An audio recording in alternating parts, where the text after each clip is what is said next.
you wanted the best, you've got the best podcast, the hottest podcast in the world. The Chris Voss Show, the preeminent podcast with guests so smart you may experience serious brain bleed. Get ready. Strap yourself in. Keep your hands, arms, and legs inside the vehicle at all times, because you're about to go on a monster education roller coaster with your brain. Now, here's your host, Chris Voss. Hi, folks. Chris Voss here from thechrisvossshow.com, thechrisvossshow.com. My voice just is going to cut that end piece that everyone seems to love. Anyway, guys, thanks for tuning in. Be sure to go to youtube.com/Chris Voss, all our groups on LinkedIn, Facebook, Twitter, all the places you know, and goodreads.com/Chris Voss. You can see my books, The Beacon of Leadership, and other ones there.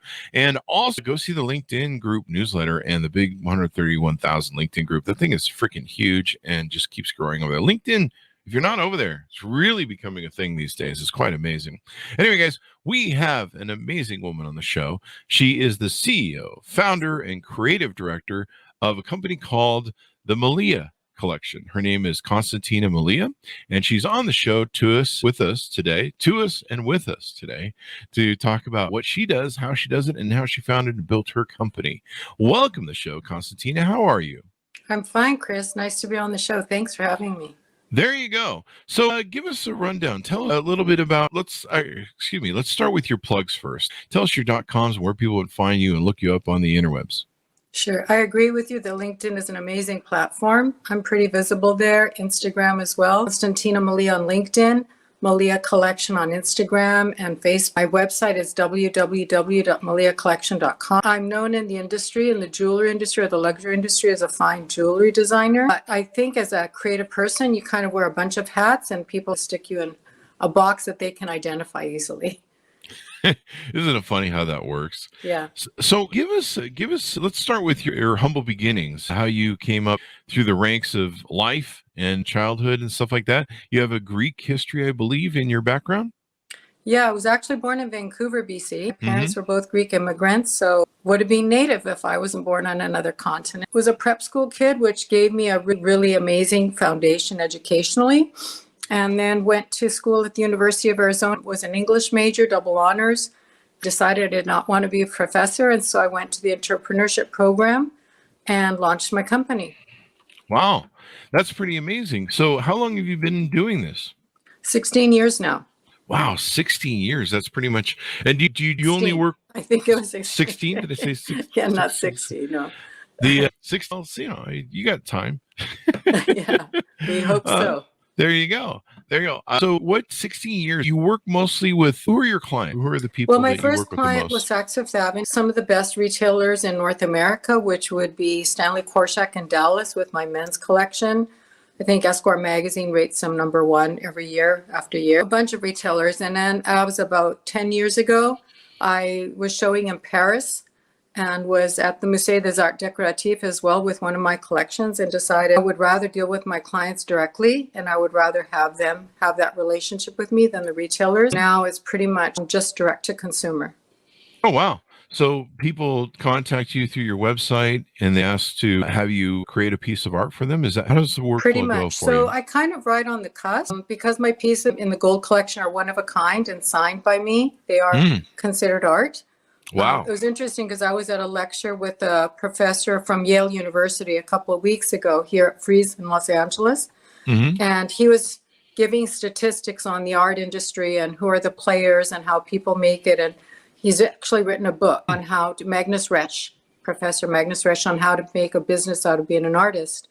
But I think when I was in the entrepreneurship program at the U of A, they saw that in me. It was very easy for me to create the product, and it was also very easy for me to figure out the marketing, the business structure of it. So they actually asked me to launch a program for them that would integrate creative art and business when I graduated, and I decided to do Malia Collection instead. Tucson is actually home to the largest, Tucson's home actually to the largest gem show in the world every year. Oh, wow. And so I had this incredible audience coming to me and I didn't have to move a finger. So that's how I started. Now you stayed in about your work, and I'm taking this off of one of your pages. On your work, it should last for lifetimes. My background in luxury has always been about conscientious conscientious conservatism in consumerism. Tell us what that means. What does that mean to you, and what does it mean to people who buy your art? I think in a nutshell, it means to me, buy as little as possible and buy the best you can afford and have it last for generations. If we all spent our hard-earned money in that mindset, and I'm not talking just as a luxury product, we would have a very different ecological situation right now. We're being taught to just buy more and more, and that the more you buy, the more gratified you're going to be. And I think that's a very self-defeating purpose, because when you buy something that's meaningful and beautifully crafted, and using artisans who are really disappearing from the planet because they don't have enough work anymore. You're investing in yourself and ourselves as a community on a multitude of levels. And that to me is conservatism. That is being consciously thoughtful about what you buy. Why do you want it? How are you going to use it? How long are you going to use it for? And who's behind it? Who are the artisans? Who are the owners of the company? Most of them are a board of directors now. And so there isn't that personal value system built into everything. I really believe in that. When I first started buying furniture for myself, I wanted to buy furniture that would last a lifetime. I bought a lot of Hand-Run-Don. I bought a lot of Bernhardt. I spent a lot of money for it. But I've had it for 30 years, 20 or 30 years now. Good for you. And it's still almost as nice. I mean, it's gone through a couple moves, which you get your dings in there, but that stuff has been such a bulwark, maybe is the right word. Yeah. I mean, it's survived moves, it's survived storage, it survived a lot of different things that I've done with my life, and it still looks as beautiful this day. And I was just like, you know what? I'm not going to buy a Kia. Yeah. A Kia is going to end up in a landfill, and it's so counterproductive. There you go. You don't use it in the same way. You don't respect it in the same way. When you know something's being perfectly crafted by somebody who's put all of their best work into it, you certainly have a different respect for it, don't you? You do. You value it a whole lot more. It survives moves a whole lot more too. Yeah. I recently moved to my storage unit, one of my storage units that I had from my house in Las Vegas, and I bought some IKEA tables to go underneath the thing to hold some stereo system under a desk, and they didn't survive the move. Those things broke in about 5 freaking seconds in the truck. All my other expensive furniture and everything else, my chairs, I had a lot of it custom made or custom featured. And yeah, I agree with you. I think people do need to realize, hey, buying a lot of junk that ends up in a landfill and ends up trashing stuff up. So tell us about it's also a reflection on yourself, because if you respect yourself, you respect what you invest in. It's all reflective, right? That's a good point. It's an investment. It's like eating good food and eating junk food. And I've been guilty of eating both. So I'm trying to eat good food. So tell us, what sort of art pieces do you do? I see a variety on your website, but what are some of the different things you do? Is it mostly for women, or do you do both men and women? No, I did for men too. It's just I only have so much bandwidth right now, and so I had to make a decision. Stanley Korshak was an amazing anchor of the men's collection, incredible sales team and support system, but otherwise it's on me, and that's just finding more retail accounts. My men collectors are extremely loyal. I find it actually easier to work with my men clients. It's sort of like, here's my credit card. You know what I like, just send it to me kind of thing, right? Wow. Whereas with women, there's definitely more of a process. When I started a company, it was intended to be a lifestyle brand, and that's why I say I'm a creative director. Not what you can see now, but definitely when I'm out in public, I'm always wearing my own fashion designs as well. And I found that's actually my best marketing tool too, because indelibly people will react to how I'm dressed. It's very different but classic at the same time, and very feminine but elegant. So that sort of starts a conversation. Then they notice the jewelry. But when I said I design furniture and do interiors, you kind of need to be carrying around a lookbook, right? It's harder to visualize. Whereas as the walking brand, it's much easier to introduce who I am and what I do. And I'm looking at some of your different artwork, bracelets, rings, I believe necklaces or pendants. Right. Yeah, these are really beautiful. Do you do the hand work on these? Because it looks like there's a lot of work that goes into these. The people that make my work have trained since they were teenagers, and they're mostly in their 60s now. So they're also a dying breed. Some of them that started with me when I was just out of school, they've had strokes or they've had health issues. They don't do the work anymore, and there's really nobody to replace them. Wow. So it's a constant effort to find the people who are trained appropriately, who can do this level of work, because even a goldsmith, when they look at my pieces, they're intimidated. Not very many of them are trained to do this kind of work. Yeah, it looks really intricate. Like a lot of stuff went into it. They're very beautiful. The colors are amazing. This is a really pretty piece. This Damon. I'm known as a colorist too. Like I like really unusual color combinations. And if you look at dozens and dozens of jewelry cases, as I have over the years, one thing that people in the industry will say is my work doesn't look like anybody else's. It really stands out, even if you're in the middle of Saks Fifth Avenue, where my stuff is going to jump out at you because it is so different. There you go. Wrap bracelets, necklaces, lariats, gold couture, earrings, charms, bracelets, pendants, necklaces. Yeah, this is really beautiful stuff. And the fine detail on it is what is amazing. I mean, this is something you're going to see when you go into one of these box stores. Right. Yeah, it's really fine detail. And it looks like it takes a lot of work. I also studied symbolism at a grad school level when I was in the English department. And so that carried over into all the jewelry. So all the details you say in the jewelry are actually hidden language. It's kind of like hieroglyphics. When you see the laurel leaf, it has a meaning. When you see the little gold balls, it has a meaning. So they're very karmic, and I would say alchemaic. It's very intentional, the story that I build in each piece, and it's all very positive. And it's supposed to be very universal, because hieroglyphics, as we know, were in caves in Sudan, and they were in caves in Australia, and they were in caves in, Siberia. It's really curious when you study symbolism, how many of them were exactly the same intention by people at diverse parts of the planet when there was no communication to mean the same thing. Wow. I mean, the stuff is really beautiful. I was looking at this Damien, which I guess is sold out. It's kind of a mask face surrounded by carved out of onyx in Germany for me. And again, there's one village in Germany on the planet that can do that kind of stone carving. Are all these on your website? Are these one of a kind pieces? There's not like a pretty much. There's some of the smaller chains are not one of a kind. The neck pieces, the eye charms, the eye rings, some of them are replicable. Most of the time, yes, they're one of a kind. Do you have any advice for artists or people that are, in the business, like from a business sense, because we do a lot of business interviews. I've been asked to lecture at the university, to the business school. I've been asked to lecture to the fashion school. I've been asked to lecture to the art school, because as Magnus Retsch has made a career as a professor out of, it's very rare for an artist to actually make it. When I was listening to his lecture, I went up to him afterwards and I said, according to you, I said, I'm not even an anomaly. I don't exist. Well, according to your statistics, that's how few artists make it, and that's how few artists make it to be successful.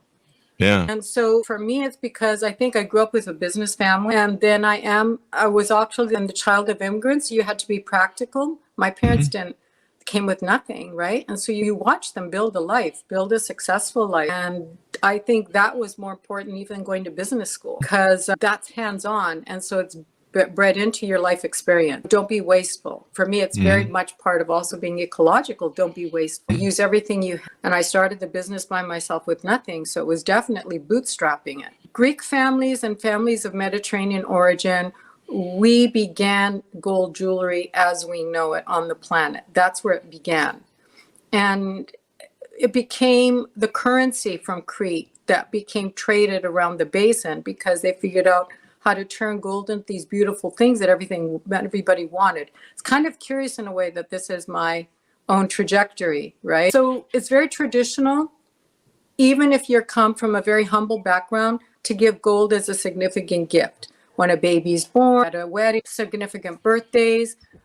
And that's because it has an inherent value that's never lost. That's part of it, right? You're truly giving a gift to your family member that's going to give them something to hold on to in tough times. When I started the business, I took every little piece I'd had from gifts and I melted them. That's how I made the first pieces of jewelry. So literally recycled it. In the history of humanity, the amount of gold that's being mined and used would fill 2 Olympic swimming pools. That's holy crap. Yeah. That's how much we recycle it. Wow. Yeah. It seems like there would be more, but I don't know. You would think, right? But it's quite impressive how far it goes. Yeah. So do you find that people collect your stuff or just collections? I mean, normally they buy it, or is it stuff they gift away, or? No, my stuff is really not gifted. I wouldn't give it away I either. went to this really nice jewelry store in Scottsdale. Yeah. And this guy has multi-million-dollar pieces. He caters a lot to sports, celebrities, and stuff like that. And so I took him some of my first pieces, and he was impressed. I was still in school. And he said, this stuff is amazing. I really appreciate and respect your work. But he says, I can't sell it. This was 2004. Wow. And I said, why not? And he said, because my client is a very wealthy man who's buying jewelry for his wife or his girlfriend, and he won't understand it. And I took that sort of as a challenge. And sure enough, by getting Saks Fifth Avenue as my first account, I was going direct to the woman. The people that walked into the jewelry department were all women shopping for themselves. And there was never, oh, I have to ask my husband, or I'm going to wait till it's my birthday, or I'll ask for it for Christmas. That never ever happened to me. And some of those people are still buying my jewelry today from the beginning. Wow, that's pretty freaking awesome. And the same thing with the men's collection. I think it's very unorthodox for me to have somebody say, I'm going to buy it for my husband. For the most part, 99% of the men buy the jewelry for themselves. So it's always been, this is something I want. I'm going to buy it. I'm going to please myself. I don't have to ask anybody. This is what I want, and this is who I am. Yeah, I've had one of the other things that I have that I've collected over the time is leather from a fine leather maker of bags and stuff and briefcases and other things. And they literally have, I've seen the work that goes into them, and they literally have a guarantee that, like, we guarantee it for 100 years or however long you have it, that it won't break or mismanufacture. And the quality of it is so good that people auction for it and bid for it online. You can sometimes sell the pieces for more than what you paid for them. Yeah. But they're so valuable and their worth is so rich, you wouldn't sell them unless you, I don't know, you're really broke or something. And I've had friends say, we do a lot of reviews here on the Chris Voss Show, so people send us all sorts of products, whether it's phones or, I mean, you name it, we get it. Equipment, bicycles, speakers, everything. And so, sometimes I give some of it away, the cheap stuff away, but I keep all the nicest stuff for myself. Yeah. I'd be like, hey, Chris, can I have that product? I'm like, no, that's the good stuff. That's the stuff I keep. I don't give that away. No. Yeah. So I know that feeling. What other things do we want to touch on your business and how you do it and how consumers can get a hold of you? Well, I think that the entrepreneurship program that I went to at the U of A was outranked Harvard and Wharton's at that time. They were really breaking ground in terms of teaching entrepreneurship. 75 of us were admitted to the program. And by Christmas, there was only 35 left. Of the 75 admitted, 5 were girls. Of the 35 that graduated, all 5 girls. And out of the 35 of us that graduated, I would say very few of us actually created a business and are still making a living from the business we started. Maybe 5 of us. That's pretty awesome. So the air gets pretty thin. And then the jewelry industry, I'd say there's very few of me. Every day I'm meeting jewelers and they're just like, you can't stop what you're doing. Nobody does what you do. Like, it's a treasure. It's so unique and it's so special. Like, you have to keep going. Yeah. So I'm really proud of those achievements. It's thin ground. And to be an entrepreneur and a female is also super tough. It isn't just the male sexism. It's female envy a lot of the time. Wow. A lot of women will not support you or be helpful. They're going to try and hold you back. Why do they do that? I think it's really antiquated belief system that women need to have a man for the most part. And so if they don't have the male admiration they want or the status in society as a wife or a girlfriend or whatever, they see somebody who's got more potential as threat rather than somebody you want to lift up and help succeed. Wow, that's it's unfortunate. And it's really weird because I went to a girls' school and we weren't like that in my girls' school. All of that was brand new after I went to university. Yeah. Very interesting. Very interesting how that whole thing works. I know that's a whole different subject. I know what my girlfriend's attitudes were sometimes with the people they work with. So what are the things? Not to say that I don't have my supportive girlfriends. I do. That's all. The majority probably are not going to be your biggest backers. There you go. So what else would people know, and what's the best way to reach out to you and either ask you about doing work for them or I get a ton of people even DM. Yeah, I even get people to DM me and buy straight from me, like literally buy a jacket I'm wearing off of me on Instagram. Oh, wow. Message. Yeah, it's a real testimonial to me that how much they trust me. Like, here's my credit card and you're going to send me the jacket. Wow. But yeah, that's one thing. And just my website, of course, LinkedIn, people message me all day long. Yeah. Wow, that's awesome. So give us your plugs as we go out, where people can find you on the interwebs and order you. Really, go to the website, go to Instagram, send me a message, take a look at all the beautiful things I've created, because you're going to be inspired, and I hope want to have one of them be a part of your life. So MahliaCollection.com, Konstantina Malia with a K, and pretty much all the social media platforms, LinkedIn, Twitter, Instagram, Facebook, and my website. All right. Thank you very much for coming on. We really appreciate it, man. This is really amazing. And the artwork is so beautiful. Thanks so much, Chris. Thanks for having me. There you go. And thanks so much for tuning in. Go to youtube.com/Chris Voss, hit the bell notification button. Go to goodreads.com/Chris Voss, order up my book. Also go to all of our groups on LinkedIn, Facebook, and Twitter. Thanks for tuning in. Be good to each other, and we'll see you guys next time. Thanks, Chris. Bye.